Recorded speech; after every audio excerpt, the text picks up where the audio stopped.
This week in Ag, Secretary Rollins is back from the UK, beefed up on trade wins, cracking down on border biosecurity, and gearing up for a sweeping health report that could reshape how agriculture factors into America's wellness agenda. We're also talking Brazilian poultry taking the back seat, supply chain challenges for U.S. soybean producers, and another multi-million-dollar settlement in an antitrust lawsuit alleging pork price fixings. Oh, and we can't forget that Sprite is back in the spotlight. All this coming at you right now.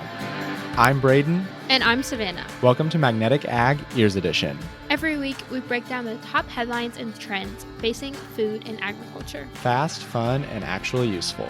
Let's get it.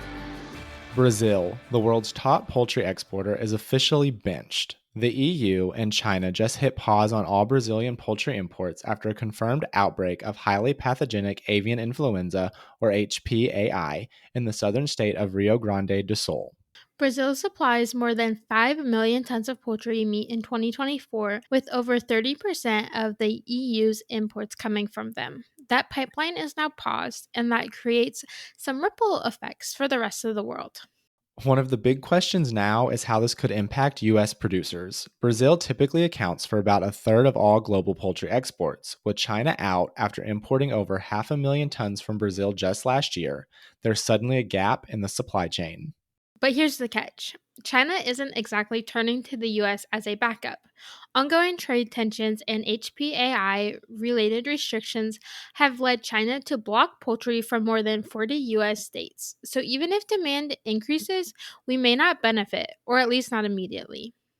There's also the feed angle.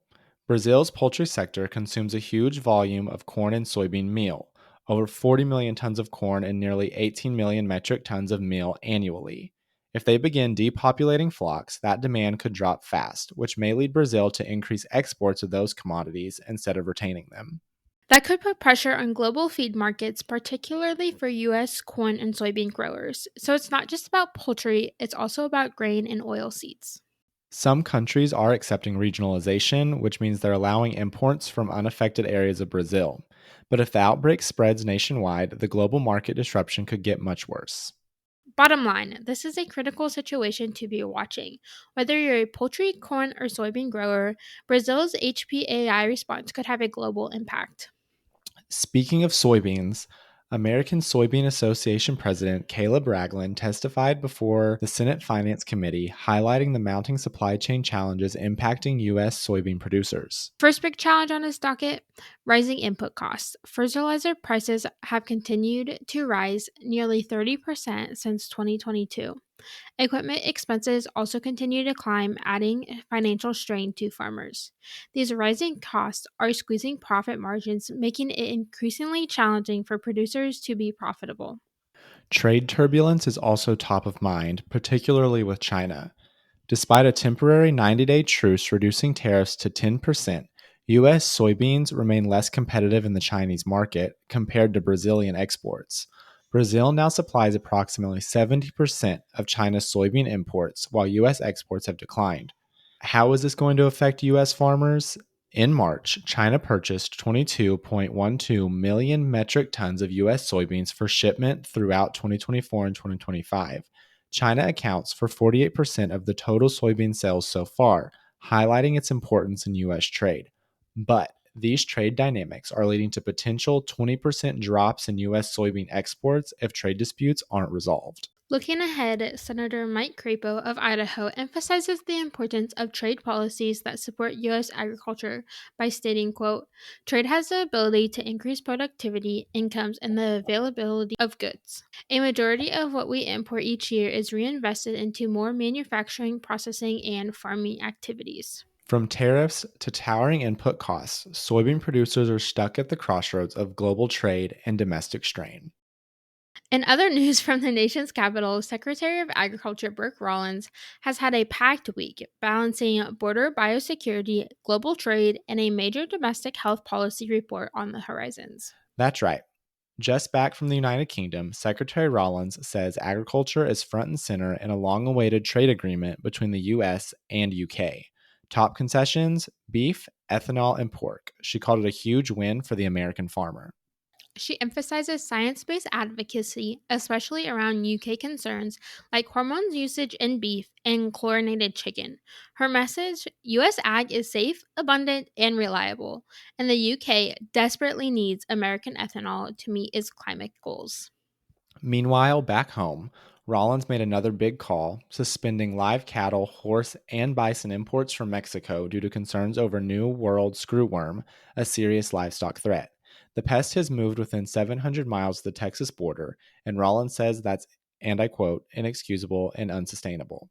The USDA is considering production of sterile flies to help contain the spread, but until there is more distance between NWS cases and the US border, imports will stay paused. On top of all of that, Rollins is preparing for the May 22nd release of the Make America Healthy Again report, which is a sweeping look at chronic disease, prescription addiction, and the role nutrition plays in national health. And agriculture will be a part of the solution. Rollins says the report will highlight how America farmers fuel not just the economy but public health, and she's confident it will reflect President Trump's America First vision. Savannah, I think we've heard this one before. We have indeed been here before. Clemens Food Group has agreed to a $13.5 million settlement in multi-district anti-law suit alleging pork price fixings. Whew, that's a mouthful. This marks the fifth settlement in the case, bringing total recoveries from the Consumer Indirect Purchaser Plaintiffs, or IPP, case to approximately $123 million.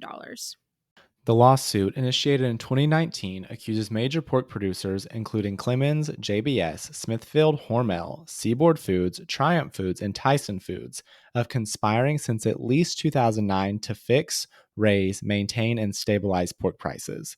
The plaintiffs allege that these companies utilize AgriStats reports, herd culling, and export strategies to control supply and manipulate prices. U.S. District Judge John Tunning oversees the case, commenting on the evidence presented, saying the evidence in the litigation supports a reasonable interference of a price fixing conspiracy and tends to exclude the possibility of mere independent actions among co defendants. Beyond Clemens, other settlements in the case include $20 million from JBS, $75 million from Smithfield Foods, $4.5 million from Hormel Foods, and $10 million from Seaboard Foods. Notably, Tyson Foods and Triumph Foods have also agreed to pay a combined $64 million to settle related claims from direct purchasers. Despite these settlements, the litigation continues with AgStats remaining a defendant. The consulting firm is accused of facilitating the alleged conspiracy of providing benchmarking data that enables coordination among processors. AgStats denies these allegations. Braeden, after all of the heat in the pork industry, how about a cold one? A crispy Sprite, I mean. If you've ever dropped a tea bag into your Sprite and thought, this could be a real thing, Coca-Cola kind of agrees with you. The company just announced Sprite Plus Tea, a new limited flavor inspired directly by a viral TikTok trend. Yep, it's now an official product available through October in both regular and zero sugar varieties. The move is a part of Coke's broader strategy: follow consumers' behaviors, test bold flavors, and stay relevant with Gen Z. The product actually started as an intern research project inside Coke's R&D team. After rounds of testing flavor balance, color, and texture, it got the green light. And the viral TikTok moment only confirmed what the team suspected. Sprite plus tea actually works. It's the latest example of Coca Cola leaning into social media as a guide for product innovation. According to Senior Creative Director AP Cheney, when the trend hit millions of views online, they knew they were on the right track. This launch follows other experimental releases under the Sprite brand. Think Sprite Lemonade in 2019, its Strawberry Lemonade in 2023, and last year's Sprite Chill with a cherry lime flavor and a cooling sensation. And mirrors what Coca Cola's done with its core brand, too. Remember those wild creation flavors that claim they taste like outer space and dreams? Or maybe you remember Oreo's collab last year. They're chasing novelty and social buzz, and honestly, it seems to be working for them. But the competition is heating up.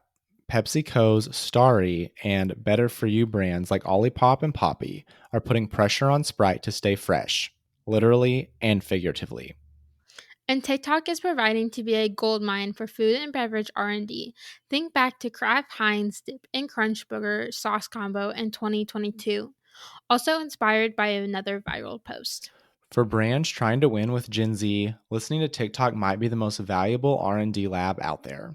Maybe we should take our own advice, Braeden. Here is our shameless plug for everyone to go follow us on TikTok. And I promise not all of our news is about Sprite. Come back next week for more Sprite. Well, maybe just some news. Hungry for more? Subscribe to our twice-weekly newsletter for more industry news right in your inbox. Or follow along on socials at magnetic.ag for more trends and headlines. Thanks for listening to Magnetic Ag Ears Edition.